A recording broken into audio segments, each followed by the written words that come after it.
desde el punto de vista de pandemia, qué se ha hecho, cómo hemos atendido a los pacientes y cómo está distribuido el hospital y qué se hace en cada sitio.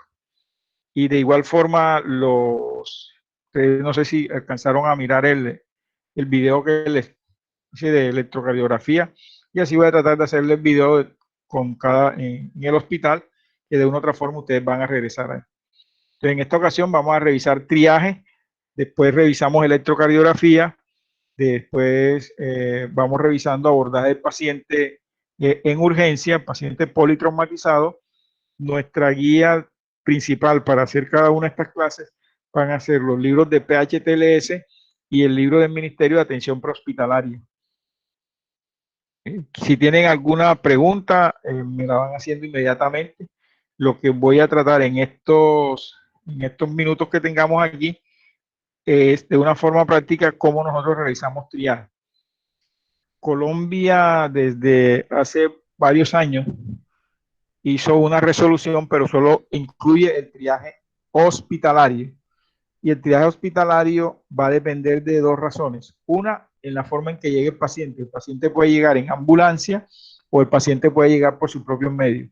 Lo que ustedes ven al fondo de la pantalla es la ambulancia en la forma en que llevaban los pacientes COVID al hospital universitario, y el personal de ambulancia era la forma en que iban con todas las protecciones. Ese consultorio que ustedes ven ahí, lo que anteriormente era como el sitio de descanso de los compañeros del hospital, se convirtió en el consultorio cero.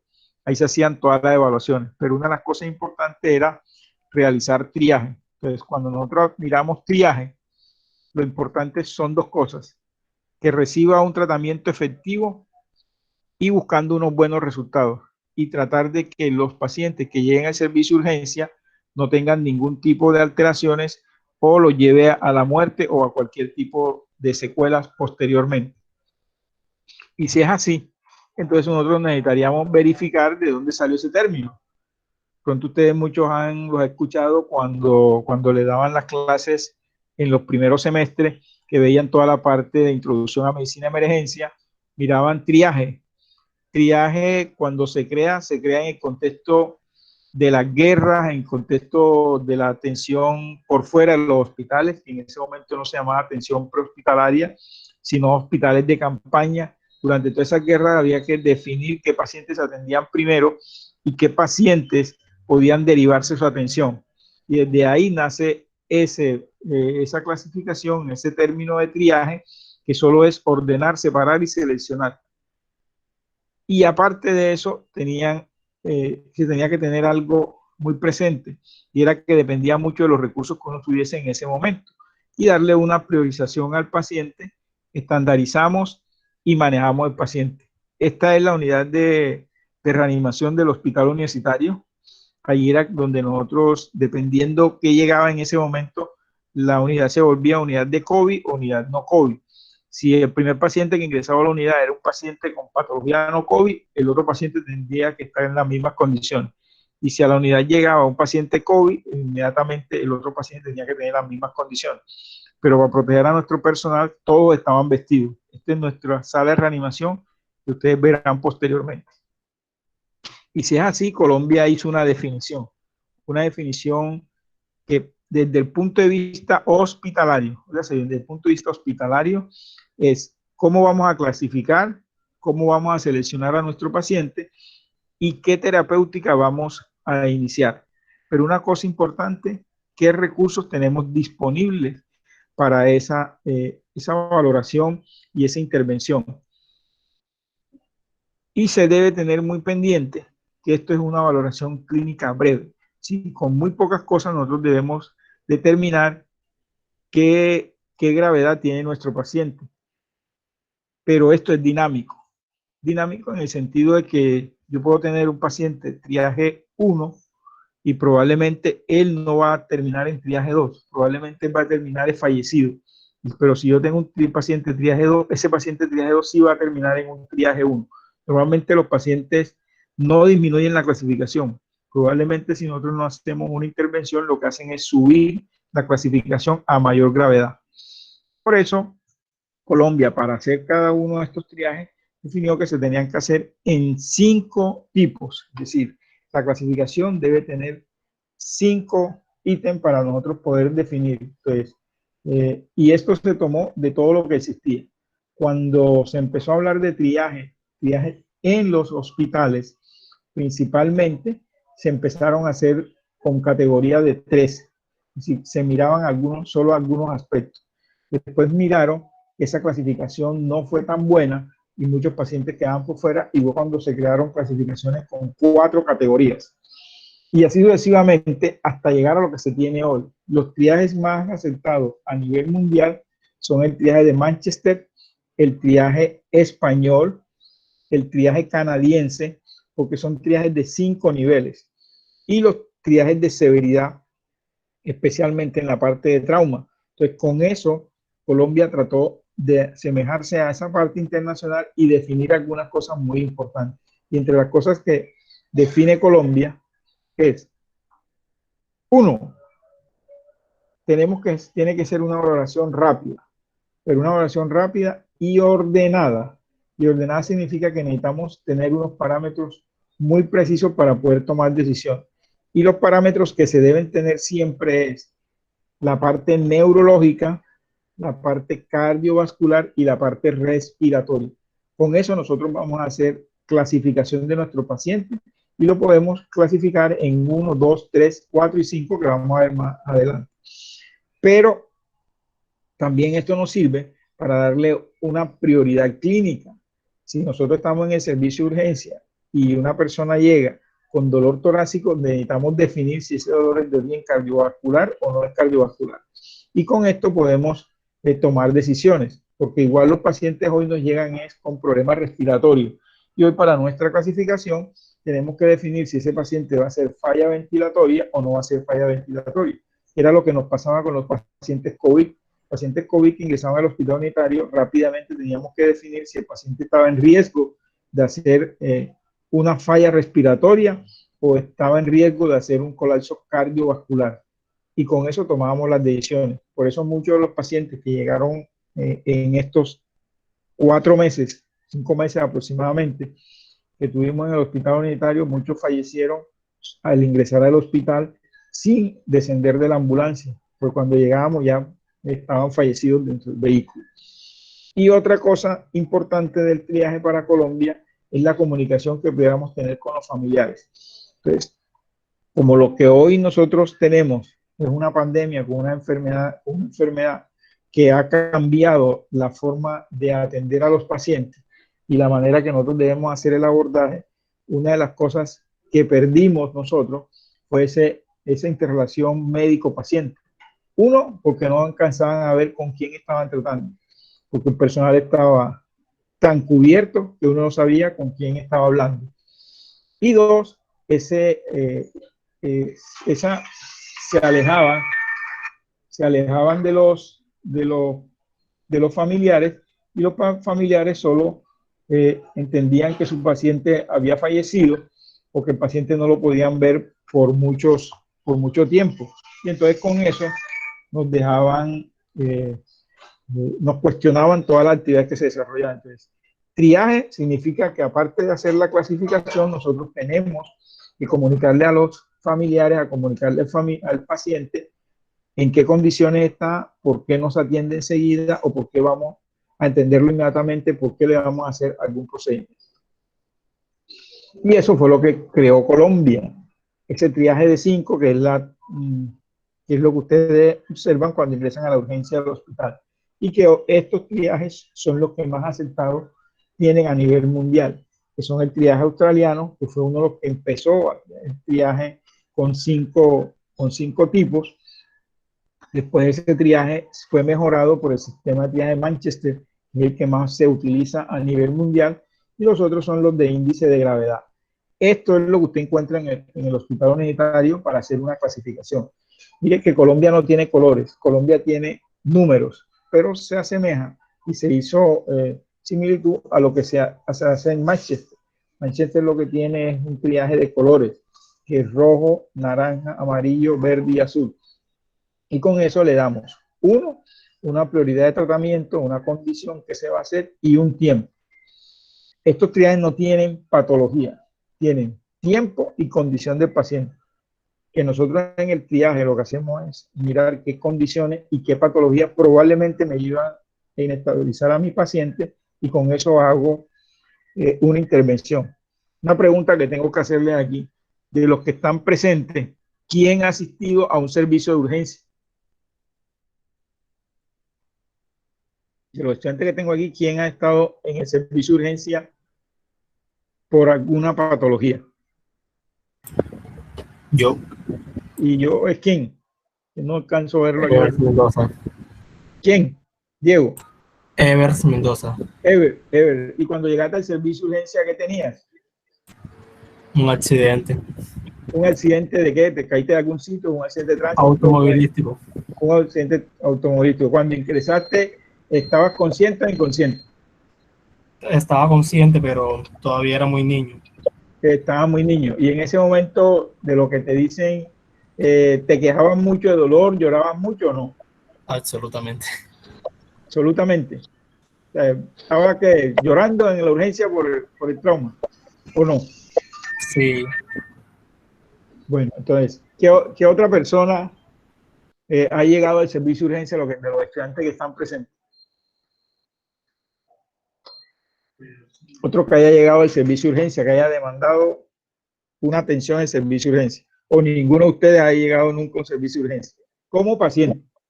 Yo he estado en servicio de urgencia por un dolor renal. ¿Y quién es yo? Ángel Miranda. ¿Quién?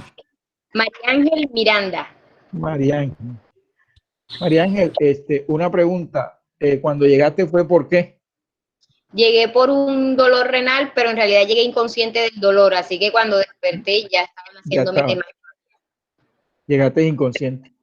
Y Ever era muy niño, pero tuvo un trauma. ¿Qué otra persona asistió al servicio de urgencia? Profe, yo. ¿Quién? Diana Chanaga. Diana. ¿Y qué tenías, Diana, cuando llegaste? Llegué con problemas respiratorios. Problemas respiratorios. Por una crisis asmática. Sí, señor. ¿Qué otra persona asistió al servicio de urgencia?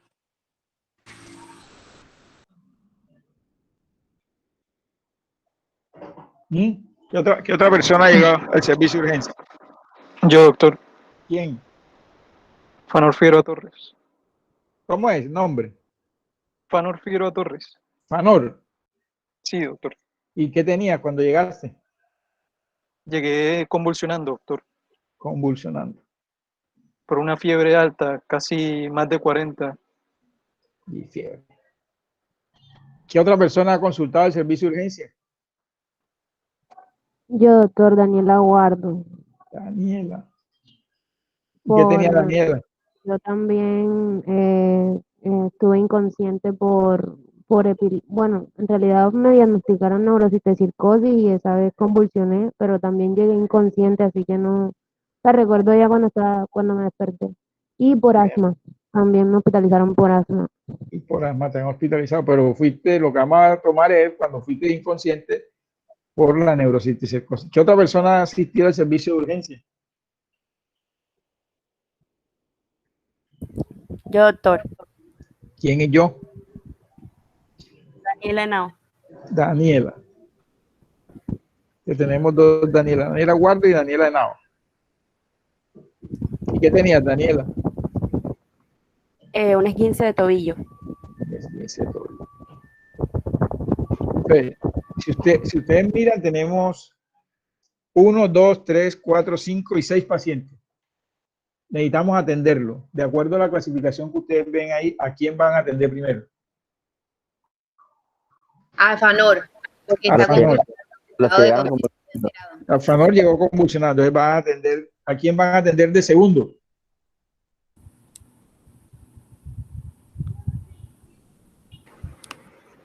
A María Ángel.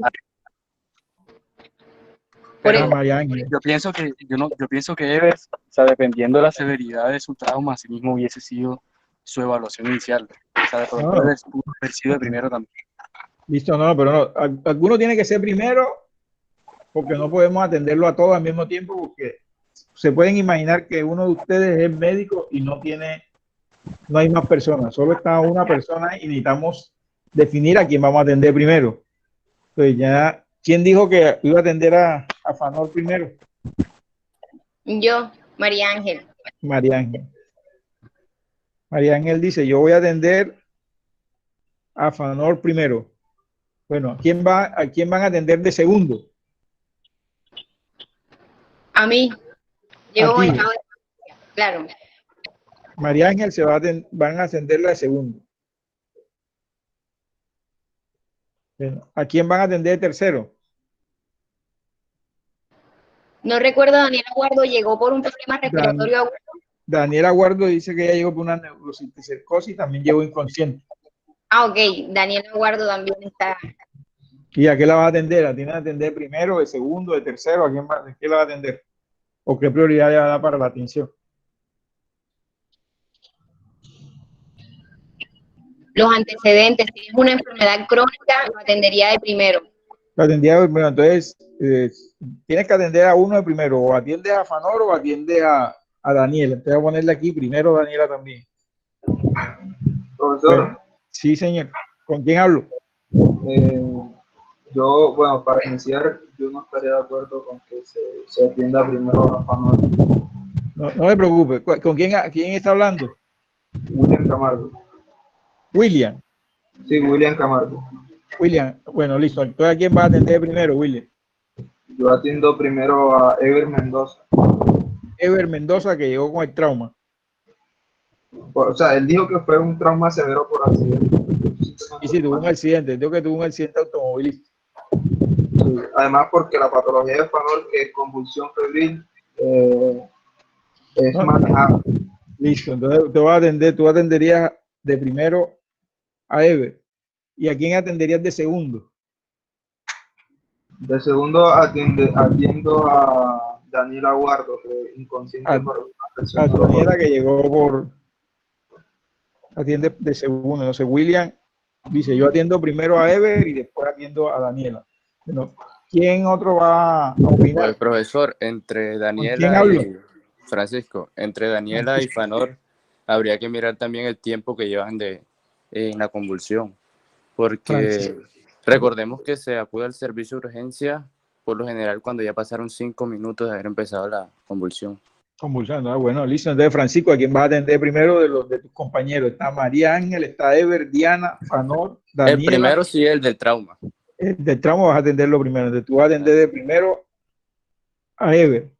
Listo, ¿a quién vas a atender segundo? Te repito, el que lleve más tiempo convulsionando de los dos, entre pero Fanor y Daniela. Tienes que decir, no. Tú eres médico.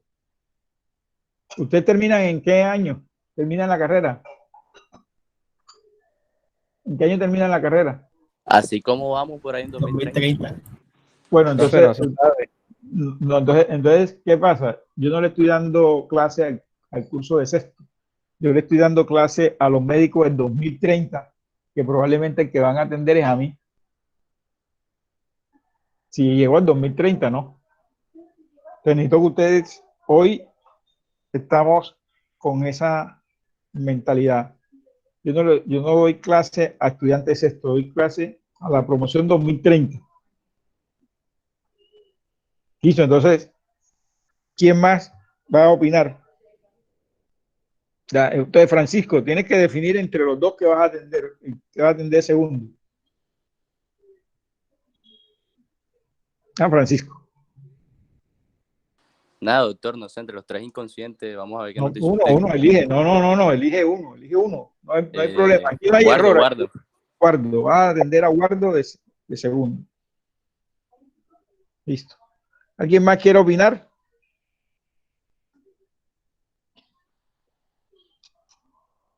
Me hace que la próxima voy a imprimir la lista y la tengo aquí, los voy llamando. Entonces, mire, vea que hay una clasificación y la clasificación esta siempre trae contradicciones, es decir, vamos a estar pendientes a que de pronto uno clasifica uno de primero y el otro viene y define a quién va a atender de segundo o de tercero, y eso siempre va a traer controversia. Lo que Colombia trató de hacer y lo que hace el triaje es de una forma muy objetiva saber a quién debemos atender primero, a pesar de que los dos lleguen o por la misma patología o por síntomas muy similares. Era lo que pasó en Colombia durante todos estos días. Llegaban los pacientes con problemas respiratorios y necesitamos definir a quién atendíamos primero. Los dos llegaban con patología respiratoria, pero necesitamos definir a quién teníamos que hacerle primera intervención. Pues lo que se tomaba es lo siguiente. Si ustedes miran aquí, este cuadro es un cuadro comparativo de lo que dice el triaje de Manchester y lo que dice Colombia. Si ustedes miran, Colombia no utiliza colores, se asemejan los colores. Colombia utiliza categorías. Entonces, cuando nosotros decidimos intervenir a alguien, ya sea con el triaje de Manchester o el triaje de Colombia, tenemos que pensar lo siguiente: esa persona necesita maniobras de reanimación.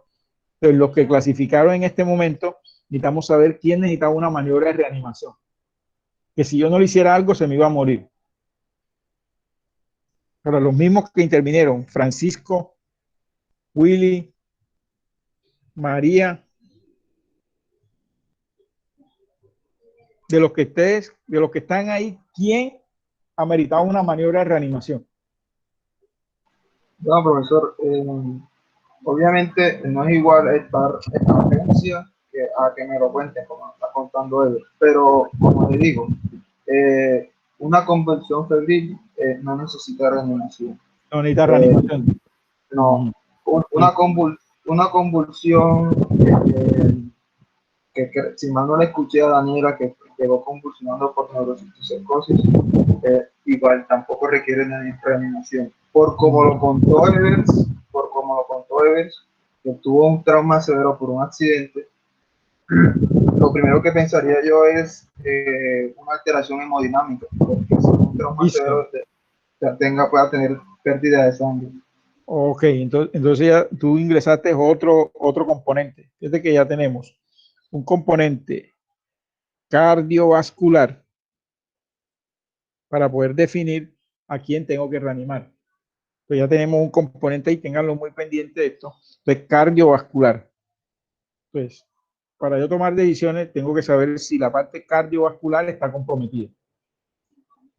En los que estaban aquí, aparte de Ever, que acaba de decir, chico, ¿quién otra persona tenía comprometido la parte cardiovascular? Que ameritara maniobras de reanimación.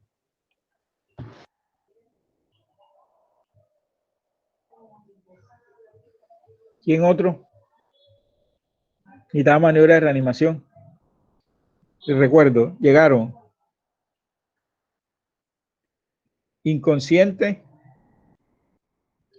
por un accidente de tránsito, llegaron por un problema respiratorio, por una crisis asmática, llegó alguien convulsionando por fiebre, llegó alguien con cisticercosis, pues neurocisticercosis que era convulsión y llegó inconsciente, llegó alguien que tenía un esguince en tobillo, era la que tenía. Daniela, trauma fue en el pie, en la pierna. Sí, en tobillo. En tobillo. Sí, en tobillo.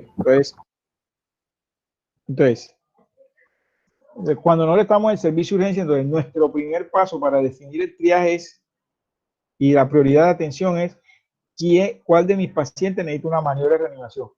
Pues si un paciente llega en paro cardiorrespiratorio, ese es primero, eso no tendría ninguna discusión aquí en ninguna parte.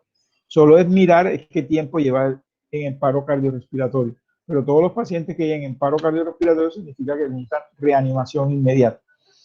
Pues el otro paso, y con esto quiero decirles que tenemos que centrarnos en tres sistemas: sistema neurológico, sistema cardiovascular y sistema respiratorio. Con esos tres parámetros siempre vamos a definir a quién vamos a atender de primero. Tiene que estar comprometida la parte cardiovascular, tiene que estar comprometida la parte neurológica y tiene que estar comprometida la parte respiratoria. Si yo llego inconsciente, tengo que verificar si mi paciente respira adecuadamente o no respira adecuadamente. O si el paciente tiene algún problema cardiovascular. Es decir, o está taquicárdico o no está taquicárdico, o está bradicárdico. Recuerden que esta clasificación es diferente a la que se hace en la calle, que de pronto ustedes aprendieron cuando estaban en IME. en la parte de introducción a la medicina de emergencia en los primeros semestres, que siempre le decían a quién deberían clasificar. Lo clasificaban en ese momento de verde, de amarillo, de rojo o de negro. Aquí mire que introducimos otro elemento. Necesitamos hacer una historia breve y tomar decisiones. El segundo elemento es aquel que en poco tiempo puede deteriorar su estado. Es decir, si yo no hago una intervención y para Colombia dice que son 30 minutos, pero para Manchester dice que son 10 minutos. Si yo no hago una intervención, en las próximas media hora se va a morir. De los que están aquí, si sacamos a Ever, que lo tomaron como lo van a atender de primero, porque hablaron de que él llegó con un trauma severo y que llegó con inestabilidad hemodinámica probablemente. Entonces, ¿a quién van a atender de segundo? ¿Cuál de las personas que están aquí, si yo no le hago una atención inmediata, en los próximos 30 minutos se pueden morir? Yo pensaría que ella, porque si ella llegó convulsionando por neurocitosarcopenia, podría repetir la convulsión y podría tener algún problema neurológico como se puede. O sea, ¿Quién me habló primero? Disculpen ahí. Cuando hablen se identifican para poder... Profesor, le habla William Camargo. William, entonces ya yo le había comentado que yo priorizaba a Ever de primero. Yo había mencionado que a Daniela guardo de segundo, porque si bien tanto Fanor como Daniela están convulsionando, convulsión por causa distinta, una convulsión febril puede llegar a ser menos dañina que una convulsión por neurociticicosis. Recordemos que la neurociticicosis no solamente puede generar convulsión, sino que, por ejemplo, puede diseminarse la inflamación a nivel del sistema nervioso central, y usted lo acaba de mencionar. Además del sistema cardiovascular, que Evers lo pudo haber tenido comprometido, Daniela pudo haber tenido comprometido directamente el sistema nervioso central. Entonces, tomamos una decisión. Ustedes tomaron y dijeron, mire, si yo no intervengo a la persona que está convulsionada, en este caso por neurocitosis, si no le hago una intervención, se va a morir muy rápidamente. Cuando Diana llegó al servicio de urgencia por el problema respiratorio, por la crisis asmática, en ese momento, ¿cómo se sentía? ¿Fue ahora que estás recientemente o hace mucho rato? Hola. ¿Cómo está, Diana? Pues me sentía bastante mal. Sentía full dificultad para respirar y ya estaba como... tenía cianosis. Entonces, mire que ya incluimos un nuevo elemento. Que si ella tenía un problema respiratorio que la estaba llevando a cianosis, eso quiere decir que no estaba ventilando adecuadamente. Entonces, ahora en ese contexto, ¿qué van a decidir con Diana? También requiere atención inmediata. Claro, pero entonces hay un solo médico y necesita atender 6 pacientes, y a los 6 no los puede atender al mismo tiempo. Diana sería la segunda. Yo soy Angie Escobar. Angie. Entonces Angie dice, mire, vamos a atender a Diana, porque mire lo que siempre hemos hablado: sistema cardiovascular, sistema respiratorio y sistema neurológico. Pero cuando yo tengo una alteración neurológica, si no me altera la parte respiratoria y no me altera la parte cardiovascular, probablemente yo no me voy a morir en los próximos 30 minutos. Recuerden que las personas que tienen algún tipo de convulsión, sea el tipo que sea, la mayoría de las convulsiones son autolimitadas, en su gran mayoría, que eso lo refería, si no estoy mal, Willy. Sí, profesor. William decía, ojo, las convulsiones probablemente cuando lleguen ya no está convulsionando. Entonces yo tendría que mirar que las convulsiones normalmente pasan a un periodo coital y probablemente en ese momento él no va a tener ningún problema respiratorio. Entonces por eso solo se le dicen que le hagamos medidas para que no se haga más daño, pero probablemente no necesita ningún tipo de intervención.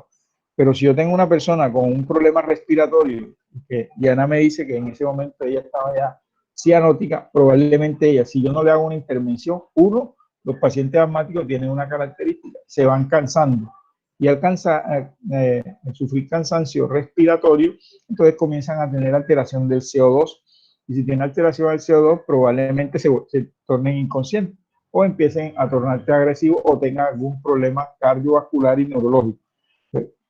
Con todos esos parámetros, lo que se trata en el servicio de urgencia es tomar decisiones muy rápidas. Pues, en este momento, de los pacientes que ustedes tienen aquí, ¿a quién requiere hacerle alguna imagen o hacerle algún laboratorio para que ustedes tomen decisiones de quién está más grave? Del accidente.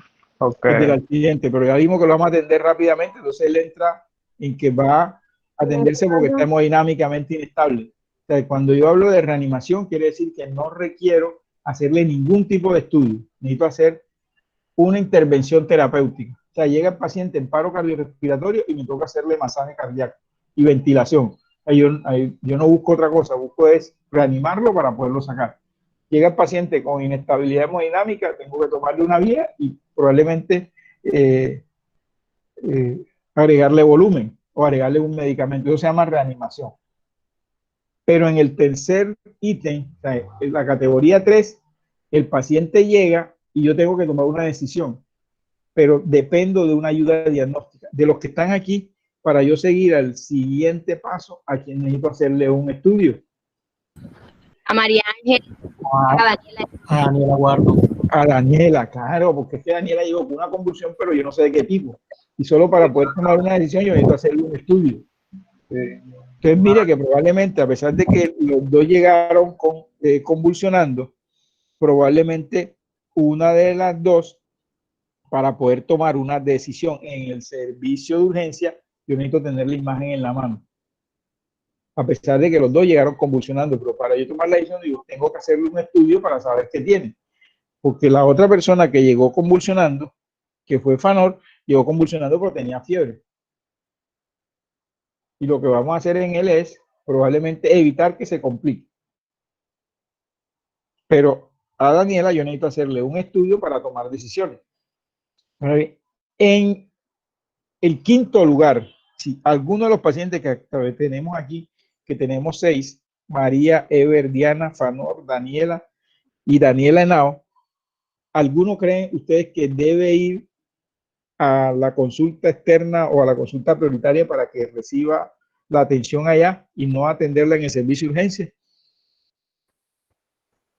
Profesor, Daniela, la otra Daniela. Daniela Henao. Henao.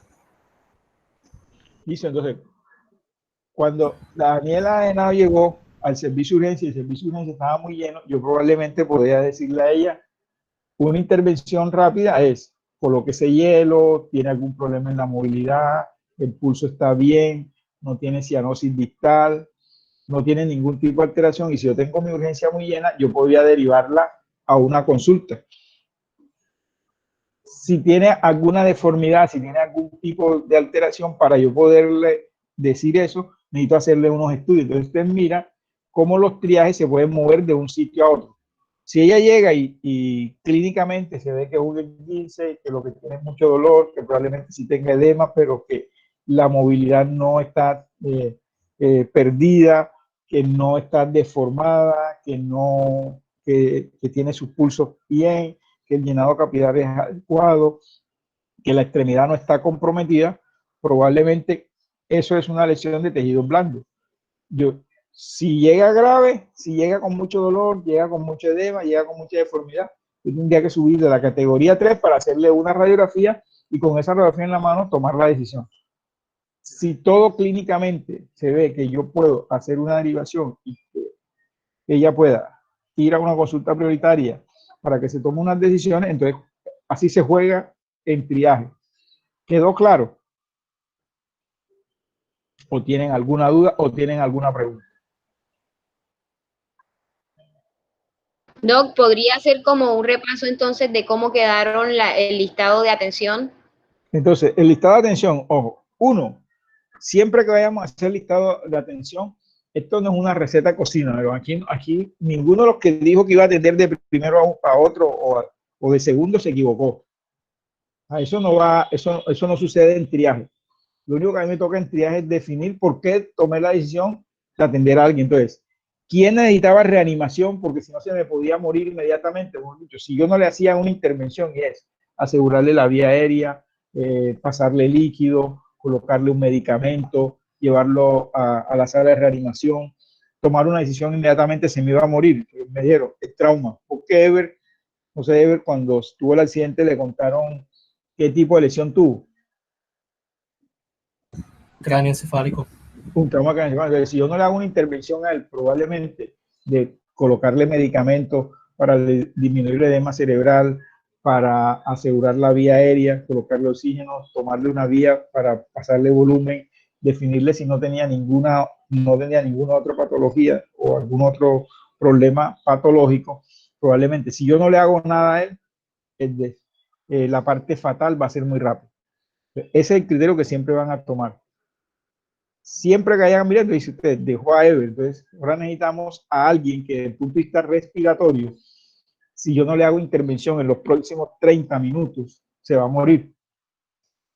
Entonces, Diana dijo, yo llegué con cianosis y ya me dijeron que llegué mal. Entonces, ya con la cianosis, eso es un signo de que no hay una buena oxigenación, que no hay una buena perfusión, y si yo no hago una intervención en ese paciente, probablemente el deterioro va a ser muy rápido.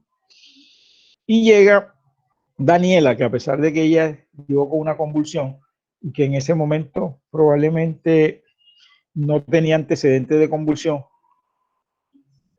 pero para tomar unas decisiones yo necesito tener un TAC en la mano para tomar la decisión en ese momento. Entonces, ella quedaría de tercero. Pero necesitamos que Fanor, que llegó convulsionando y que llegó con fiebre, probablemente las convulsiones febriles hasta el momento no han matado a ninguno. Sí son febriles y sí va a ir, pero normalmente lo que necesitamos es hacerle algunas maniobras muy rápido y tomar para que no tengan mayor complicación. Y tendríamos a Daniela, que lo que tuvo un esguince y que ella podría o debe darle una consulta prioritaria o que espere para Colombia los 300 minutos. Y estamos hablando que debe esperar 5 horas para que la puedan atender. Pero si está por fuera de Colombia, va a durar 120 minutos para que la atiendan, porque se considera no urgente. ¿Alguna pregunta? ¿Alguna duda? ¿Y María Ángel cómo queda? Y entonces María Ángel, que llegó inconsciente, pero ella tenía, me recuerda, un cólico fue. Sí, cólico renal. Un cólico renal. Entonces el cólico renal hasta el momento tampoco ha fallecido ninguno, pero hay una característica que ustedes van a mirar y es el dolor. Dolor intenso, hay que aliviar a la persona. Entonces, María Ángel pasaría a la clasificación 2. Dolor intenso en el servicio de urgencia, no me va a matar a mi paciente, pero necesitamos en los próximos 30 minutos resolverle el problema. Ahí tenemos las clasificaciones para Entonces, Colombia. ¿qué quedaría después de Diana? Claro, pero entonces usted dice, pero usted tiene 2 pacientes tipo 2, ¿cómo atiendo a los 2? Digo, entonces usted en ese momento tiene que tomar la decisión cuál de los 2 está más complicado. Y normalmente quien grita más, quien tiene más problemas o el que tiene falla respiratoria, ahí me tocaría yo tomar la decisión a cuál de esos 2 tengo que intervenir primero. El dolor para Colombia es un motivo de hacer que se clasifique como categoría 2. Y quiero contar la experiencia del dolor, que fui yo quien lo sentí, que es extremadamente doloroso. O sea, por eso pregunté, por eso hice la pregunta, porque yo no me veía en ningún lado y yo decía, o sea, si me hubiese pasado en Colombia, me hubiese tenido que soportar eso, porque en realidad, para mí, un segundo de dolor era tan terrible que hasta me llevaba a desmayar del dolor. O sea, uno no puede imitar un dolor como ese porque le suda a uno todo, el rostro, cómo le cambia a uno el cuerpo. O sea, es un dolor terrible. Claro, entonces Colombia por eso incluyó el dolor en categoría 2. ¿Preguntas? ¿Dudas? ¿Quedó claro? Profesor, antes de continuar la dinámica, quisiera que por favor al final de la clase nos aclarara algo sobre el cronograma. ¿Cómo? Por favor, al final de la clase, cuando acabemos el tema, nos hiciera unas aclaraciones sobre el cronograma que usted envió el correo. Ah, ok, claro que sí. Claro. Profe, una pregunta. Sí, señor. Harrison dice que, por ejemplo, la meningitis bacteriana es una urgencia médica. ¿En qué nivel estaría la meningitis? Ok, entonces, Si el ojo. paciente ya ha presentado alteraciones, por ejemplo, del nivel de conciencia. Bueno, si tiene alteraciones, porque una persona puede llegar con meningitis con síntomas leves. Una persona puede llegar en meningitis inconsciente. Una persona puede llegar con meningitis con síntomas cardiovasculares, es decir, con inestabilidad hemodinámica por el shock séptico que desarrolla. Entonces, dependiendo de la meningitis, en qué grado la tome, es la decisión de yo pasarla al diferente nivel. Yo puedo llegar con cefalea intensa, con fiebre, sin ninguna sintomatología, y si yo pienso que es meningitis, yo necesito un apoyo diagnóstico. Es decir, o necesito hacerle una punción lumbar, necesito un TAC cerebral, necesito hacerle unos exámenes, para yo con los exámenes poder decir, mire, este paciente lo que tiene es un problema infeccioso. Vamos a buscarle qué infección tiene. O yo puedo llegar con alteraciones neurológicas en ese momento y que no me estén deteriorando agudamente. O yo puedo llegar con la meningitis inconsciente. O yo puedo llegar con la meningitis convulsionando y no recuperar la conciencia. Pues dependiendo en qué nivel de la patología lo tome, entonces así va a ser el triaje que yo le coloco. Muchos pacientes llegan al servicio de urgencia y se devuelven a la casa, el médico los ve, porque en ese momento el paciente lo dice, mire, yo me siento como con escalofrío, tengo un leve dolor de cabeza y no tiene ninguna otra sintomatología.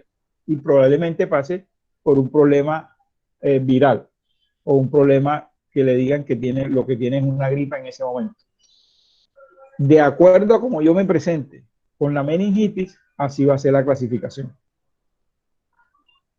Si usted la sospecha inmediatamente, entonces ¿qué pasaría? Pasaría a ser una clasificación 3 porque yo necesito hacerle un apoyo diagnóstico para tomar la decisión. Exacto, es que tenía esa duda porque el libro dice que antes, por ejemplo, de realizar la punción lumbar enseguida se le debe hacer una terapia antibiótica profiláctica. Pero si usted la sospecha, exacto. Ojo que es de sospecha, es decir, aquí no estamos de tratamiento, o sea, ¿qué hago yo con una patología? ¿Sí? Y es una cosa así tan sencilla. Llegan 2 pacientes al servicio de urgencia y los 2 llegan por cefalea. Uno tiene 16 años y el otro tiene 36 años. Y los 2 llegan por cefalea y el dolor es igual. ¿A quién vamos a atender primero? Al de 36 años. ¿Por qué?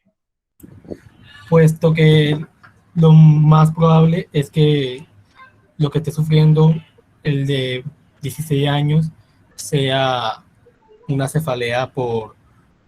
no, pero me confundí. Lo siento, olvidé. Entonces, mire, como acuérdense que lo que inicialmente les decía, una evaluación médica rápida. Con esa cefalea yo tendría que preguntarle si hay signos de alarma para ver si la cefalea es primaria o si la cefalea es secundaria. Los pacientes con meningitis se pueden presentar con cefalea. Entonces yo tengo que siempre definir signos de alarma. Y con esa clasificación saco la cefalea primaria, que es la cefalea por migraña, y me quedo con la cefalea secundaria, que es cefalea con signos y síntomas de alarma. Pues si yo encuentro a mi paciente y mi paciente tiene fiebre, los 2 tienen fiebre, ¿a quién atiendo primero? ¿Qué dicen?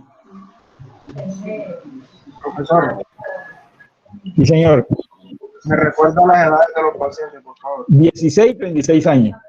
16 y 36 años.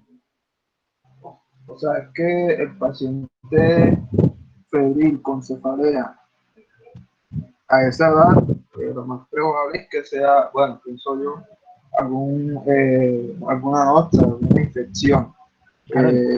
Entonces, yo considero que el paciente con 36 años tiene más posibilidades de tener un proceso maligno que el paciente es más joven. O sea, yo haciendo acá un análisis, yo puedo hacer una Claro. Yo pensaría una apendicitis, por ejemplo, si tienes 16 y le exploraría el abdomen, qué sé yo, para ver. Bueno, entonces usted le va a introducir un elemento más. Usted da cuando usted va diciendo, yo lo voy agregando. Entonces, le encuentra que el paciente que tiene 16 años dice que se queja que cuando usted le hizo la exploración abdominal se quejó de dolor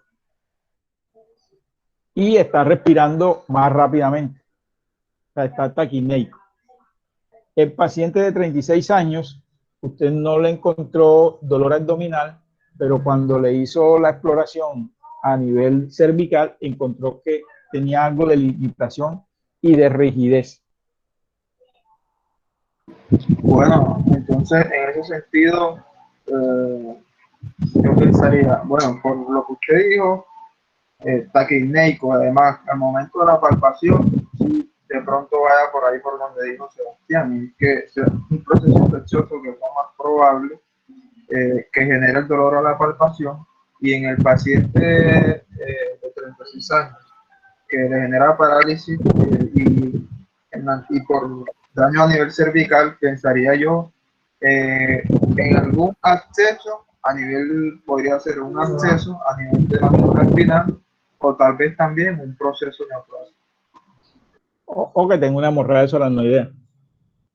Que la hemorragia solanoidea tiene una característica que puede dar fiebre, que puede dar rigidez de nuca. No es lo más frecuente que dé fiebre, pero puede dar fiebre cuando yo tengo sangrado a nivel cerebral. Pero los problemas de meningitis podrían dar fiebre, pero los problemas de descompensación diabética pueden dar fiebre, cefalea, dolor abdominal. Mire que los quiero orientar en esto. Triaje es dinámico. Pues como es dinámico, va a depender de qué, de la experiencia del que esté haciendo el triaje. Uno, entonces la persona que hace triaje debería ser la que tenga mayor experiencia, para que hagan lo que ustedes acabaron de hacer en este momento. Ustedes dijeron, ay, pues si no puede ser una apendicitis. Y otra persona dijo, pero ahí si tiene un absceso a nivel de columna, a nivel de la parte medular. Entonces, mire que eso es lo que va a depender. Entonces, triaje depende de eso. ¿Qué pienso yo que puede deteriorar más rápidamente el paciente? Por eso cuando hablamos de triaje, me dieron, y la meningitis, sí, la meningitis, si usted considera que el paciente tiene meningitis, le tiene que instaurar un tratamiento. Pero las meningitis tienen diferentes fases. Yo puedo llegar en una fase inicial y puedo llegar en una fase tardía. Y igual es que llega en la fase tardía, necesita intervención inmediata y el otro voy a hacerle tratamiento, pero probablemente tenga mejor pronóstico que el primero que ya llegó con la dificultad respiratoria, con el shock séptico, que me toca hacerle una cantidad de maniobras de reanimación a la otra persona que también le voy a instaurar tratamiento, pero que necesito unas medidas diagnósticas para tomar decisiones y saber si tiene o no tiene meningitis. Entonces, cuando hacemos la clasificación, entonces vendría la clasificación 1, requiere atención inmediata. Tiene riesgo vital y necesita maniobras. Entonces, ahí tiene nuestra unidad de reanimación con un paciente. Entonces, los pacientes triaje 1 deben estar en sala de reanimación. ¿Por qué? Porque recuerden, el compromiso es respiratorio, el compromiso es hemodinámico, el compromiso es neurológico. Y si yo no le hago una intervención en ese momento, probablemente no tenga paciente los próximos 2 minutos. O si tiene una lesión en un órgano, si yo no le hago intervención, probablemente lo va a perder, o de un miembro. Entonces, miren, eso es lo que uno tiene que centrarse cuando vamos a hablar de triaje. ¿Quedó claro el triaje 1? Si el paciente me llega con paro cardiovascular, entonces triaje 1, no tiene discusión en ninguna parte. ¿Quedó claro? Sí, doctor. Sí, doctor. Ok, entonces triaje 2. Entonces ustedes miran que el triaje 2 dice, se va a deteriorar muy rápidamente y lo puede llevar a la muerte. Pero me da tiempo a que yo tome decisiones. Entonces el paciente con la meningitis, para tomar el caso de la meningitis, me puede llegar y si yo no le hago una intervención, probablemente él le va a ir peor. Entonces, ahí va a depender en qué nivel de la meningitis llegue. Y lo que María Ángel estaba preocupada por su dolor, todas las personas que llegan con dolor extremo son clasificados triaje 2. Entonces, ninguna persona debe permanecer con dolor. Si usted es triaje 2 y tenían que atenderla con muy tarde a los 30 minutos. Entonces, ahí tiene que todos los pacientes que nos lleguen con dolor de servicio de urgencia, vamos a ingresarlo. Este es nuestro hospital, el cuarto piso del hospital universitario, donde probablemente cuando ustedes empiecen la rotación y hacer toda la parte esta, van a llegar ahí. Esta es la sala que no atiende pacientes COVID. Y vendría el triaje 3. El triaje 3 necesita medidas diagnósticas y terapéuticas, que usted lo podría hacer de dos maneras. Este es el telecenter, no sé si ya lo conocen, el telecenter que tiene la Universidad de Cartagena, no sé si el doctor Pomares lo ha llevado allá. ¿Conocen la sala esa que tiene la Universidad de Cartagena? No, doctor. Bueno, ahí tiene el telecenter, eso nos permite hacer medicina a distancia. Entonces nosotros podemos, si al paciente le están haciendo un electrocardiograma, si al paciente le están haciendo un estudio ecográfico, nosotros desde aquí podemos ver y podemos tomar decisiones con el médico que está en otro sitio. Desde aquí, con todo esto de la pandemia, atendíamos los pacientes que estaban en el sur de Bolívar. Y allá ellos le podían hacer la ecografía y de aquí el médico podía ver la ecografía y tomar decisiones de... O podíamos hacerle un electro y poder verlo desde aquí, colocarle el monitor y poder verlo. Entonces podemos tomar decisiones a distancia y también seguimos haciendo triaje. Entonces, triaje 3, necesitamos medidas diagnósticas y medidas terapéuticas. ¿Vieron? Necesitamos exámenes complementarios para poder tomar una decisión. Pero miren el triaje 4. El triaje 4, 1, no compromete su estado general. Y 2, probablemente si yo no le hago algo, no le busco una atención lo más dentro del parámetro de la urgencia, con una buena oportunidad, podría tener algún tipo de riesgo o complicaciones o secuelas. Y volvamos al paciente de meningitis. Yo puedo llegar con unos síntomas leves de cefalea, sin ningún otro malestar, o con síntomas muy vagos, y si yo no pienso en la meningitis, probablemente yo le digo, no se puede ir para la casa, esté tranquilo, eso es algo viral, y cuando regrese el paciente, regresa peor. Por eso, cuando hacemos triaje, siempre tenemos que pensar en todos los riesgos que el paciente podría tener. Y en el triaje 5, son los problemas crónicos o los problemas agudos, pero que no denotan deterioro. Entonces, esos pacientes deberían ir a una consulta prioritaria, pero como los servicios de consulta externa, la consulta está muy demorada, las consultas prioritarias también no se hacen a tiempo, que todo el mundo consulta al servicio de urgencia. Entonces, triaje, ¿por qué se hizo? Porque había mucha demanda en el servicio y había pocos recursos para atenderlo. Entonces, por eso se hizo triaje. Si no lo tuviésemos todo a la mano, no tuviésemos ningún problema, probablemente el triaje no existiría en ninguna parte del mundo. Entonces, pacientes crónicos, y vamos a irnos a la patología actual. El COVID demandó que mucha gente se quedaba en la casa, a pesar de que tenía hipertensión, eran diabéticos, entonces nosotros teníamos que estar muy pendientes de ellos, atenderlos en la casa para que no tuviesen ningún riesgo. Desafortunadamente, en Cartagena, durante toda la pandemia, en el mes de julio, que fue tuvimos más fallecidos en casa, tuvimos 90 personas que fallecieron en la casa, 94 para ser exacto. Entonces, desde que empezó la pandemia hasta la fecha, en la casa fallecieron 275 personas aproximadamente. Y muchos fallecieron porque tenían patologías crónicas, pero como no se sentían tan mal, se quedaron en la casa y eso lo fue deteriorando al transcurrir del tiempo. Entonces, esta clasificación es para el servicio de urgencia. Esta clasificación es solo para tomar decisiones a quién atiendo primero. Entonces, la atención en urgencia, todos estos pacientes son de urgencia. Lo único que algunos tienen que ser primero y uno tiene que ser segundo. Y con esto de triaje, tenemos que decirle entonces que hay que mejorar la consulta externa, hay que mejorar la consulta prioritaria para que los servicios no se congestionen. Pero bien, ¿qué es importante de esto? Que a nosotros nos toca entonces hacer educación. Y hacer educación a todo el mundo, a los usuarios, a los médicos y a todos. Y tener buenos servicios de consulta externa, consulta especializada, consultas prioritarias y apoyo diagnóstico. ¿Qué nos pasó en Colombia con toda la pandemia? Que los servicios de consulta externa fueron cerrados. Pues la persona solo tenía para ir a la parte de urgencia. Pero mucha gente no quería ir a la urgencia por el miedo de infectarse. Entonces se quedaban en la casa.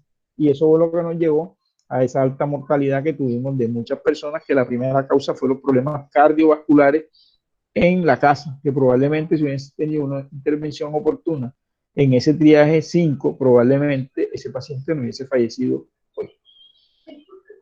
Y cuando hablamos de urgencia, no se les olvide, es una unidad para hacer atención a pacientes que tengan algún tipo de alteración y que se puede hacer de diferentes modelos. Por eso, la Universidad de Cartagena, uno de los apoyos que hizo a toda esta pandemia fue con telemedicina, y no llegaban los pacientes en mejor estado. Pero tienen otro tipo de triaje, que probablemente era con el que ustedes estaban más relacionados, que es el triaje en la calle.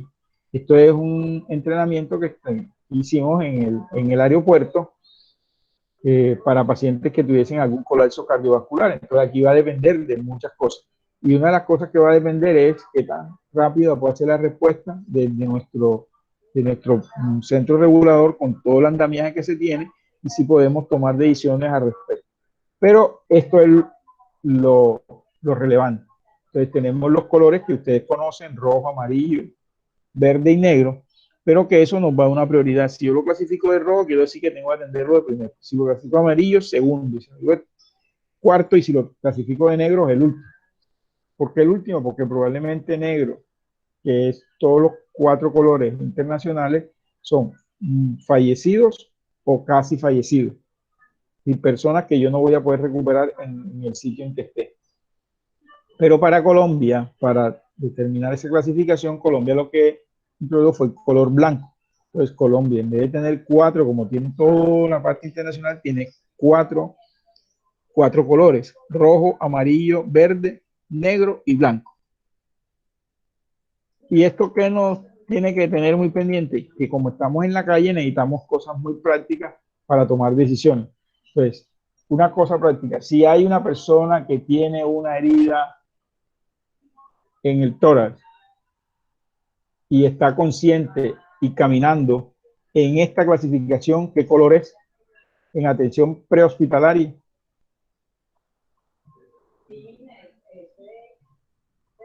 Amarillo. Roja. Amarillo. ¿Quién dijo roja? Roja yo. Roja. ¿Quién más? Tenemos uno amarillo. Tenemos un rojo. ¿Quién más? A ver, voten. Rojo. No? Amarillo. Pues Amarillo. Otro amarillo. Amarillo. Otro amarillo. ¿Qué más?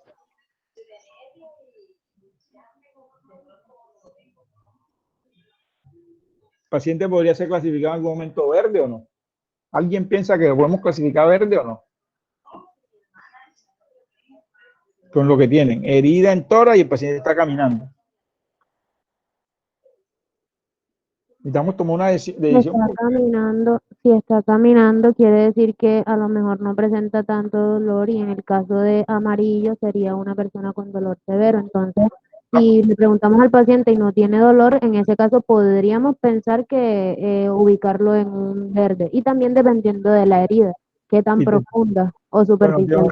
Bueno, tiene una herida profunda, tiene un hueco que le está saliendo el aire por ese sitio, porque tiene la herida ahí. Incluso si ustedes quieren, tenga gente que el objeto que le está publicando todavía lo tiene en el sitio. Profesor, entonces yo pienso que rojo. En ese caso, digamos que rojo. Roja. Rojo. Rojo. Bueno, entonces, mire, lo que nosotros acabamos de ver fue triaje hospitalario. El triaje hospitalario, lógicamente, lo que ustedes dijeron: mire, si llega con esa herida, o es rojo o es amarillo, de ahí no puede bajar. Porque si no le hago una intervención, una reanimación, se me puede morir, y si no llega tan grave y no se la hago en los 30 minutos, puede fallecer. Pero mire lo contradictorio en hacer un triaje, o en la parte hospitalaria o en la parte prehospitalaria, y cambian los conceptos.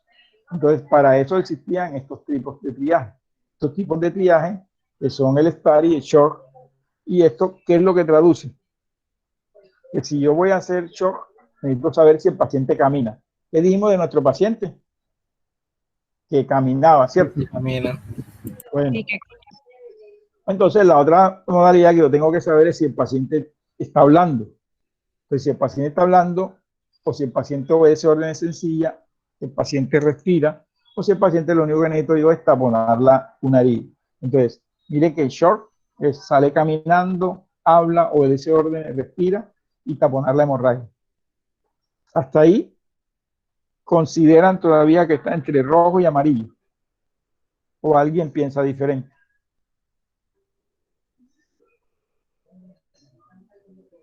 Todos están de acuerdo. El silencio significa que todos están de acuerdo que está entre amarillo y rojo, ¿cierto? ¿Eso es? Sí, doctor. Bueno. ¿Quién me habló? ¿Quién fue el que habló? Yo fui el último y Daniela. Daniela. Entonces, miren ahora esto. Entonces, necesitamos clasificar nuevamente a nuestro paciente que tiene la herida, que tiene enclavado el objeto, que tiene la herida en el tórax y que está caminando. Entonces, ¿qué color es? Verde. Verde. Entonces, mire que para la atención prehospitalaria, para los accidentes masivos, la clasificación no es como la parte hospitalaria. Nosotros tenemos que demandar atender la mayor cantidad de personas y salvar la vida a quien tenga comprometido. Entonces, acuérdense del accidente en Santa Marta, que los videos rodaron por todos los sitios. Ustedes miraron que las personas quemadas, muchos se fueron por sus propios medios. Y ustedes miran ahí en video que hay alguien que se monta en una moto y se lo lleva. Y alguien que sale caminando. A pesar de estar quemado y siguió caminando, ¿qué color era? En la emergencia, en donde habían 40 y pico personas lesionadas. ¿Qué color era? Verde. Entonces, ¿qué nos quedan? Nos quedan los rojos, los amarillos y los negros. Para que sea rojo, tiene que tener compromiso de la vía aérea. Es decir, tiene que estar taquipnéico, una frecuencia respiratoria por encima de 30 o una frecuencia respiratoria por debajo de 8. Si eso lo encuentra, es rojo y se acabó la clasificación, no paso al siguiente nivel. Inmediatamente vaya clasificando, no es que tenga que medirle todo, solo mido uno. Por eso la clasificación en la parte prehospitalaria es muy rápida. Pues, si está caminando es verde, que llegue al sitio de atención y que ya lo vuelvan a revalorar y tomen decisión con él. Pero en el sitio del desastre es verde. Ahora me quedan los pacientes que no caminan. Entonces, los pacientes que no caminan, lo primero que tengo que mirar yo es si están respirando. Si respiran, pero respiran muy rápido, es decir, su frecuencia respiratoria está por encima de 30, es rojo. Dice que no estamos buscando qué tiene, si tiene nada, es eso, rojo. Pero si respira y la respiración está menor de 30, es decir, que puede estar en parámetros normales, yo debo pasar al siguiente nivel. Y si no respira, lo que se trata de hacer es hacer algún tipo de maniobra para abrir la vía aérea y saber si él puede respirar. Si respira, me regreso a lo anterior, miro cuánto está respirando. Si respira mayor de 30, es rojo. Si respira menos de 30, pero en parámetros normales, me paso a la B. Y si no respira, es negro.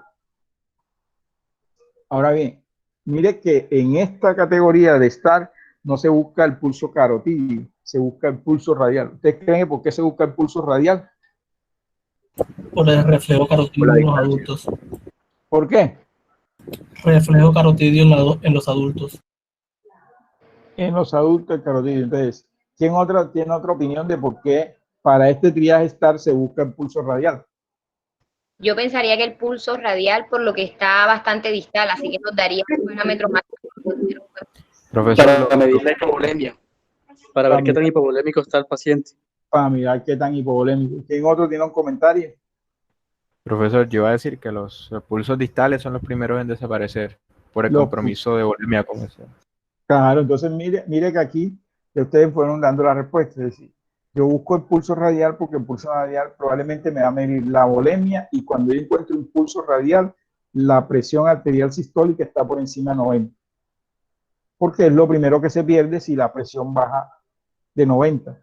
Entonces, si yo no encuentro pulso radial, el paciente probablemente lo que tiene es un shock hemorrágico, un shock por cualquier otra sintomatología y es rojo. Si tiene pulso radial, debo pasar al nivel C, que es buscar el estado neurológico. Doc, aunque estuve escuchando una conferencia en donde decían de que el pulso radial cuando se sentía ya no se podía decir que era porque era mayor a 90, sino que la diferencia de presiones daba para que fuera un pulso que llegara la irrigación a la zona. Entonces ese término como que ya estaba cambiando. No, acuérdense que este triaje estar y yo aquí no tengo otra cosa sino mis manos. O sea, es la persona que llegan al sitio de la emergencia y nos toca tomar decisiones. Y ese pulso radial todavía se tiene muy pendiente porque es triaje estar. No me sirve para la parte hospitalaria, me sirve para la calle, para la atención prehospitalaria. Triaje estar todavía sigue vigente. Entonces, es uno de los parámetros que se toma, pero rápidamente. ¿Por qué? Porque yo necesito definirlo para que alguien lo valore más adecuadamente y tome decisiones. Y ahí mire por qué no tenía pulso radial o por qué sí tenía pulso radial. Otra cosa importante del triaje STAR es que quien coloca el amarillo es el estado neurológico. Mire que para la parte cardiovascular o la parte respiratoria no hay amarillo. O hay rojo o me toca pasar al siguiente nivel, o está negro. Entonces, ¿quién coloca el estado amarillo en la atención prehospitalaria? El estado neurológico. Si el paciente obedece órdenes, ¿por qué? Porque ya usted le encontró pulso, porque está respirando, entonces el paciente es un paciente amarillo. Si el paciente no obedece órdenes, a pesar de que tenga pulso, que esté respirando, es rojo, porque necesita una intervención. Esto es muy semejante a lo que se hace en la atención hospitalaria y siempre se toman los mismos parámetros, la parte respiratoria, la parte cardiovascular y estado mental. ¿Preguntas? Profe, pero ya la pregunta que tengo se sale un poquito del tema, pero igual siempre he querido saber eso. Si, por ejemplo, un paciente presenta una herida por puñalada, pero también presenta un infarto, y o sea, sería bueno realizarle reanimación cardiopulmonar ya después de yo taparle la herida y viendo que, por ejemplo, no se mueva el objeto punzante como nos enseñaron, o qué se hace ahí en ese caso. Ok, vamos a ponerlo. El paciente tiene una herida y usted lo quiere inconsciente. Sí, porque le dio un infarto, o sea. Listo. Usted no sabe se asustó tanto que le dio un infarto. Listo, y tiene una puñalada y tiene el cuchillo enterrado. Enterrado. Lo que le pasó a una actriz mexicana hace unos años, que le iban a atracar, en el atraco no le hicieron nada, pero se infartó y se murió. Entonces, usted que encuentra en la atención prehospitalaria, encuentra un paciente que inconsciente. ¿Qué aprendieron ustedes en IME sobre los pacientes inconscientes? ¿Qué es lo que hay que buscarle? La vía aérea. Pulso. Acuérdense. El pulso. Eso, porque necesito definir si tiene pulso. Claro. Sí, claro, ahí cambia el contexto. Porque si estamos en un desastre, entonces yo veo al paciente inconsciente. Entonces yo tengo que ir a ver si tiene pulso. Si no tiene pulso, ¿en qué está? Está en paro cardiovascular. Eso dicen las normas de la AJA. Y la norma de la AJA no dice que yo le busque respiración, que cuando le estoy buscando el pulso, mire signos de que si el paciente está ventilando o si el paciente está haciendo alguna cosa. Pero si el paciente no tiene pulso, todavía no existe el primer ser humano, porque no está todavía, no se ha creado, no lo han inventado, que tenga el corazón detenido y esté respirando. O sea, no existe. Pero sí existen las personas que tengan pulso y no respiren, pero no existe lo contrario. Entonces, si el paciente no tiene pulso, probablemente no respire. Porque las respiraciones agónicas no se consideran respiraciones. Entonces, está aclarada su respuesta. Entonces, si lo encuentro con la herida en el tórax, con el puñal clavado en el tórax, y lo encuentro en paro, ¿qué debo hacer? Yo diría que primero detener la hemorragia, porque si le hago la reanimación cardiopulmonar, se le sale la sangre por él. Entonces, una cosa es que si tengo el puñal en el tórax probablemente ese puñal me sirve ¿para qué? Para taponar la hemorragia. Ahora, diferente es que él tenga la herida y ahora la causa del paro sea un shock hipovolémico. Entonces ahí ingresamos a otra cosa que se llama las H y las T. Causa probable del paro, causas reversibles. Entonces tenemos causa reversible, shock hipovolémico. Causa reversible, hipoxia. Causa reversible, trastorno electrolítico. Causa reversible, hipotermia. Causa reversible, alteraciones de hidrógeno, es decir, acidosis metabólica. Y me voy a las T, a buscar una T. Entonces, causa reversible de T son tóxicos. Causa reversible de T, taponamiento cardíaco. Causa reversible de T, tromboembolismo pulmonar. Causa reversible, trombosis coronaria, es decir, infarto agudo del miocardio. Y me queda uno que es la herida con neumotorax a tensión. Entonces, si encuentro un paciente en paro con una herida y está en paro, ¿qué tengo que hacerlo? Reanimarlo, inmediatamente buscar las causas posibles del paro para saber si son reversibles o no. ¿Quedó claro? Sí, bro. Entonces, eso es lo que yo quería compartir con ustedes hoy, en lo que tiene que ver con el tema. Entonces, siempre que tengamos clase, vamos a siempre hacer un repaso de la clase anterior y les voy a dejar unas preguntas que se las voy a ir mandando para que ustedes vayan contestándolo. Entonces, alguien me preguntó, ¿quién fue que me preguntó sobre cómo iba a ser la dinámica? Yo le pregunté al profesor William. Listo, entonces William, ¿qué es lo que vamos a hacer? Ahí hay una serie de temas. ¿Hasta dónde vamos? Hasta donde terminemos el semestre. Esta clase y la próxima clase se las doy yo. A partir de ese momento, los grupos, en el orden en que están, van a ir haciendo unos seminarios. Elijan quién va a llevar la vocería, quién va a presentar el tema, cuál es la modalidad que se va a utilizar, cómo van a desarrollarlo, va a depender de cada uno de ustedes. Con esa mecánica, vamos a mirar si puedo compartir, puedo abrir aquí el programa. Pues con esa dinámica, lo que vamos a hacer es que la universidad nos exige que tengamos que tener una forma de calificarlos. Y para poder calificarlo, entonces hicimos unos porcentajes. Y los porcentajes es la participación que ustedes tengan en las charlas. ¿Sí? Sabemos que esto es traumático para todos. Traumático para cada uno de nosotros.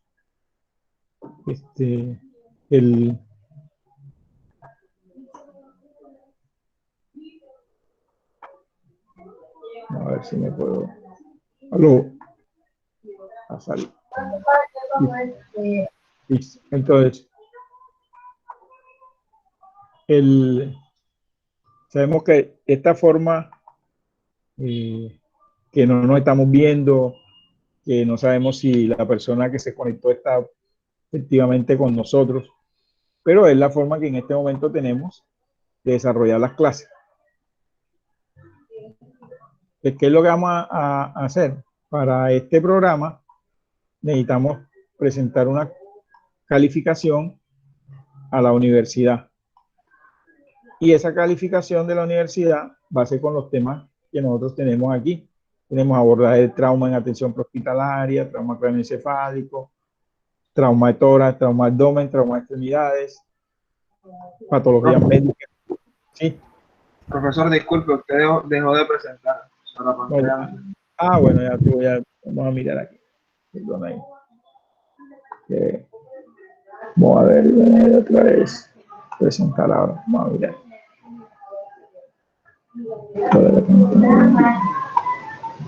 Vamos a presentarla para buscar, compartir y vamos a esto. Ya lo están viendo, ahora sí. Ahora sí lo están viendo. Listo. Profesor, ahora sí. Este programa, sí, este programa, entonces mira, este programa que tenemos, nos dice que debemos desarrollarlo en 8 semanas, ¿cierto? La próxima semana hablo de abordar el paciente prehospitalario y hablamos de electrocardiografía. Y a partir de la próxima semana, entonces, de la que viene arriba, ya empezamos a revisar cada uno los temas respectivos. Esos temas se van a realizar en el mismo orden que aparecen ahí. En el mismo orden que están ahí. Uno cada semana. Uno cada semana. ¿Ya? Doctor, ¿y entonces de cuántos serían los grupos? O sea, por ejemplo, la primera semana que dice del 1 al 11. Del 1 al 11 quiere decir el que está de primero y el que está en el 11. Sí, pero me refiero a que, por ejemplo, ahí está abordaje de trauma en atención prehospitalaria y cinemática del trauma. Vale, eso es un solo tema y lo tienen que poner todos los 11 estudiantes. No, ustedes eligen la mecánica. Usted me dice, mire, vamos a uno solo de nosotros va a hablar. Eso vendría desde Omar hasta Valeria. ¿Cierto? Entonces, ya sucesivamente, desde el 12 hasta el 23, y algo que Diego creo que fue el que me dijo que él estaba que ya él había visto la asignatura, pero que él quería seguir aquí, entonces él toma la decisión de si ingresa con el grupo, hace la revisión, pero la mecánica la eligen ustedes. Lo único que le agradezco es que me manden la diapositiva, que vayan a desarrollar para yo dejarla ahí en el tablón de Classroom de cada una de ellas. Va acompañado de qué? De que la OPS, no sé si ya entraron al link de la OPS de los cursos virtuales. Una de las cosas que va a cambiar para toda la mecánica de atención en todo el mundo está cambiando, es que nos tenemos que acostumbrar a lavando las manos frecuentemente. Entonces la OPS tiene unos cursos virtuales que son cursos muy rápidos, que le enseña a uno cómo se lavan las manos. Al final, cuando usted termina, tiene que contestar unas preguntas y él le envía un certificado. Ese es el link. Y de igual, cómo se coloca el equipo de protección personal. Y también le envía un certificado. Lo que vamos a hacer es que cuando cada uno vaya teniendo su certificado, me lo va enviando el correo de la universidad y nosotros lo vamos guardando en la carpeta de cada quien. O sea, se lo enviaríamos al mismo correo donde usted me ha estado enviando los documentos. Claro que ese es el correo oficial de la universidad. Por eso cuando ustedes me hablaron de que habían 2 personas que estaban sin el correo oficial de la universidad, yo no. Pero porque una de las cosas que nos dio la universidad es que todos tenían que entrar por el correo oficial de la universidad, asignado a cada quien. Entonces me van mandando los certificados del curso que ustedes vayan desarrollando. Cuando empecemos nosotros a hacer la parte práctica, vamos a empezar por lavado de manos. Vamos a empezar colocándonos el equipo de protección personal y retirándonos el equipo de protección personal. O sea, en este momento nos toca aprender eso y saber que mucha gente se contaminó, tanto de ébola como COVID-19, al retirarse el equipo de protección personal. O sea, tengan pendiente que esto no va a ser para que consigan una nota, sino protegerlo para que cuando lleguen a la parte hospitalaria ustedes puedan desarrollarse mejor y no tener ningún tipo de dificultad. Eso que teníamos que hacerlo, repartirlo en unos porcentajes. Esta ocasión se va a... Disculpe, eso es cuando ya regresemos a la parte práctica. No. Esto todo es la parte teórica. O sea, esto es todo, decirle, ya ellos hicieron el lavado de manos, tienen un certificado de equipo de protección personal, que ese curso lo pueden tomar en cualquier momento, a cualquier hora, ingresan a la página de la OPS, ustedes buscarán la dinámica. Mire que solo les escogí 2 cursos, ahí todos los cursos que usted quiera, incluso hay un curso sobre COVID que se los recomiendo, también les da certificación, ahí aprenden cómo se hizo el manejo, cómo es la fisiopatología, todas las cosas. Ese curso dura 10 horas. Estos cursos que ustedes tienen aquí uno dura 15 minutos y el otro dura 1 hora. Entonces, eso da un certificado. Lo que ustedes me van a enviar es el certificado de coste que están registrados, que hicieron el curso y que lo tienen. Para que cuando nosotros hagamos la parte práctica del lavado de manos, nosotros no empecemos a ven y cómo se lava las manos, sino que ustedes lo hagan. Hagan directamente el lavado de manos. Profesor, disculpe. Entonces, esos certificados se los tenemos que Que entregar usted antes que se acabe la parte teórica. Antes que se acabe la parte teórica. Claro. Ustedes lo van desarrollando y lo van enviando. Ahí está mi certificado. Profesor, Eso, y sí. o sea, ahí al final aparece, por ejemplo, en el ítem 4 dice 20% videos solicitados, pero entonces ese 20% lo reúne cada quien, o sea, pero dependiendo de lo que hagan nosotros. Ya le voy a explicar. Entonces, ya ahí vamos con ese certificado. Entonces aquí dice, ¿cómo vamos a repartir las calificaciones? El 10% es la asistencia a las actividades virtuales de los lunes. Mire, para esto, cuando estábamos ahí en el programa, ahora miramos, cuando empecé a mirarlo, habían 40. Después, espero que hayan estado todos conectados. Y después están los seminarios, que es el 10%. Inicialmente tratamos de hacerlo por 5 estudiantes, pero no daban, disculpe ahí que no les modifiqué. Pero miramos que no iban a dar que participaran todos. Por eso, ustedes son varias personas en el grupo, pero ustedes eligen la modalidad. Si ustedes dicen, van a explicar 2 estudiantes, son 2 estudiantes. Y la nota es para todo el grupo. Lo que ellos hagan, la nota es para todo el equipo que trabajó. El 10% son las certificaciones de los cursos que se le asignó a la OPS. ¿Sí? Los 2 certificados le dan el 10%. Y ahora viene un 20% de unos videos. ¿Cuál va a ser la mecánica? Ustedes, desde cada uno, en la forma que está, del 1 al 15, del 16 al 29, del 30 al 45, del 46 al 59. Y dense de cómo hacemos un video de lavado de manos donde participen las 15 personas. Que uno empieza a explicarlo, que el otro abre la llave, que el otro se echa jabón, que el otro empieza a lavarse las manos, la parte restriega jabón, que el otro hace como ustedes quieran, pero tiene que ser un solo video. ¿Sí quedó claro? Sí, profesor. Sí, pero lo que... Mi pregunta. Necesariamente tienen que lo que yo... O sea, todas las personas del grupo tienen que estar en el video. Tienen que estar en el video. Sí. Doctor, lo que yo pregunto y creo que lo que mi compañero William pregunta es que, por ejemplo, si dice que es un 20% de los videos, pero son 5, o sea, mi grupo solo hace un video, entonces la nota de los demás que hacen los otros videos también aplica para mí. Claro, al final lo único que ustedes están sumando que para todo el salón va a ser 20%.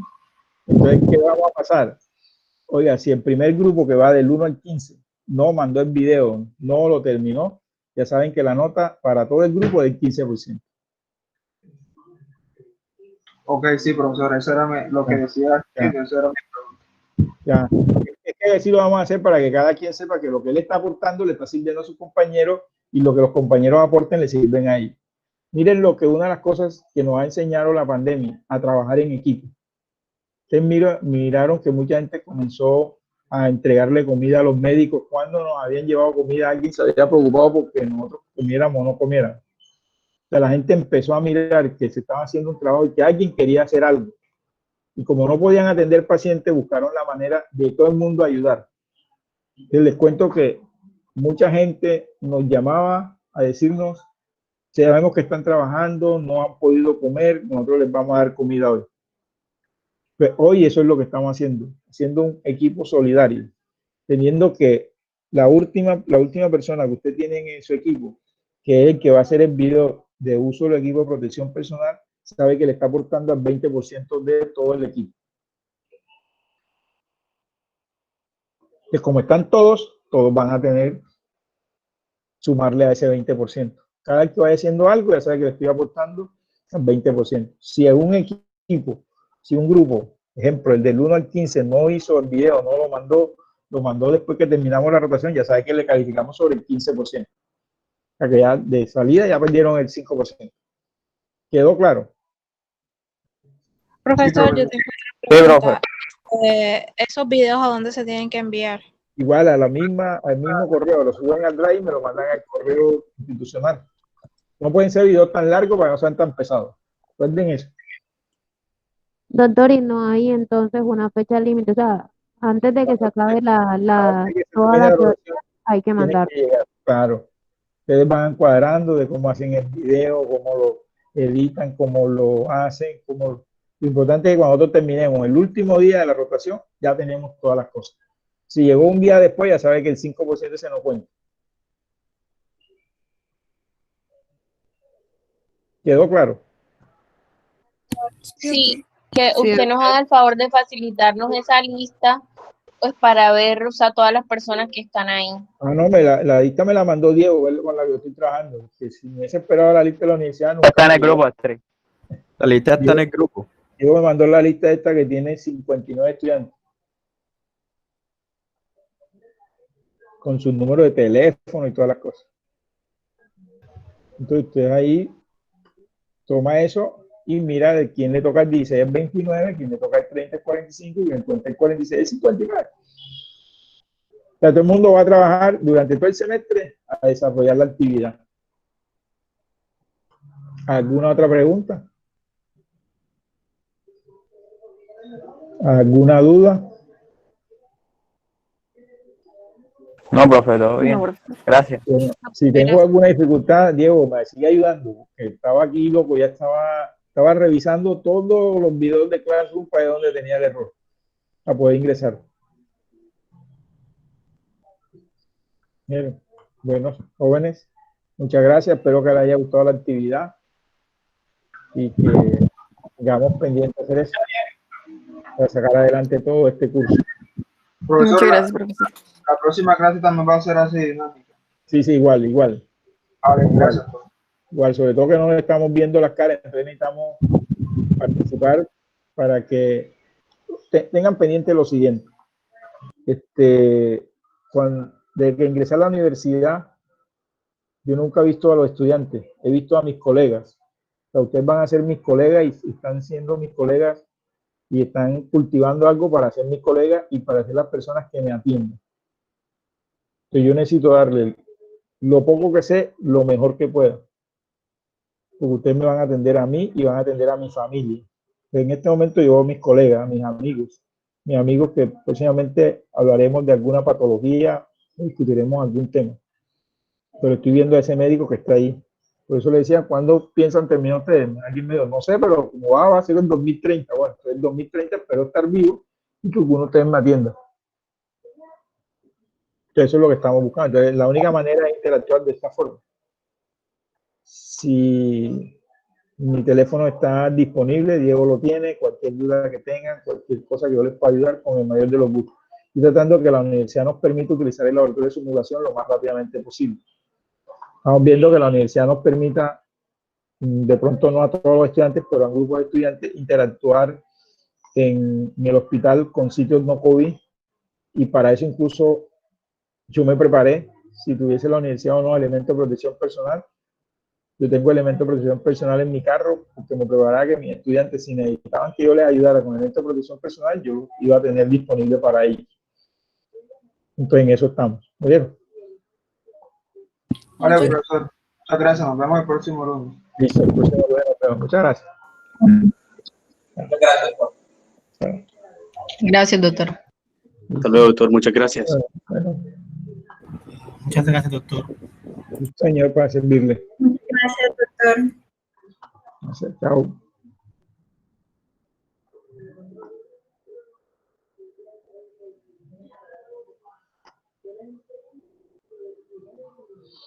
Doctor, para avisarle, la charla le quedó grabada en su correo. O sea, ahorita que termine que se cierre la llamada, la charla y le llega a su correo el video de toda la charla. Ah, ok, gracias. Vale, gracias a usted. Okay.